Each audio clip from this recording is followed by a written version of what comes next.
A segunda turma do Supremo Tribunal Federal, por maioria, manteve a decisão do TSE que cassou o mandato do deputado estadual Fernando Francischini, acusado de divulgar notícias falsas em rede social no primeiro turno das eleições de 2018. O caso chegou à segunda turma porque o ministro Nunes Marques submeteu a referendo a liminar dada por ele, que suspendeu a cassação do deputado estadual Fernando Francischini, do União Brasil do Paraná. Em 2021, Fernando Francischini foi condenado por 6-1 pelo Tribunal Superior Eleitoral por divulgar notícias falsas durante uma live em rede social no primeiro turno das eleições de 2018.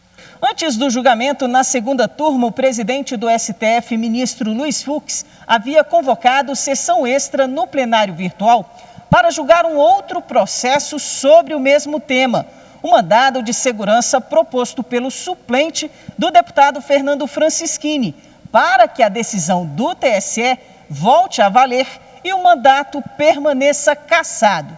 O julgamento no plenário virtual foi suspenso após pedido de vista do ministro André Mendonça. A relatora, ministra Carmen Lúcia, já havia votado de forma contrária a Nunes Marques. Os ministros Edson Fachin e Alexandre de Moraes acompanharam a relatora. Na segunda turma, o ministro Nunes Marques confirmou a decisão liminar, afirmando que a mudança do entendimento do TSE sobre os votos do candidato, que teve o mandato cassado por decisão tomada após as eleições, não poderia retroagir para as eleições de 2018. Para Marques, a aplicação retroativa fere as garantias fundamentais relativas à proteção da confiança do jurisdicionado e à segurança jurídica do processo eleitoral. Verifica-se a inexistência de norma anterior às eleições de 2018 que orientasse a atuação da Justiça Eleitoral em relação à nulidade dos votos conferidos a candidato que viesse a ter o registro cassado por decisão publicada anteriormente no pleito. Por outro lado, nessa hipótese, havia norma expressa a revelar padrão a ser seguido naquelas eleições, no sentido do aproveitamento dos votos em favor da legenda. Trata-se de inequívoco marco normativo que não só estabelecia as regras do jogo, como também garantia a cidadãos, candidatos, partidos e coligações a ciência do que esperar quanto à contabilização dos votos. Desse modo, a aplicação retroativa fere de morte as garantias fundamentais relativas à proteção da confiança do jurisdicionado e à segurança jurídica do processo eleitoral. O voto do relator foi acompanhado pelo ministro André Mendonça.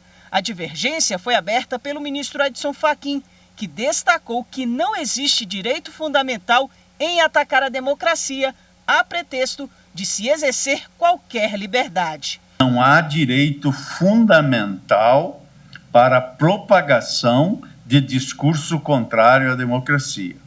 O silêncio desse Supremo Tribunal Federal diante de tal prática, em meu modo de ver, configuraria em grave omissão inconstitucional e em descumprimento de suas nobres atribuições.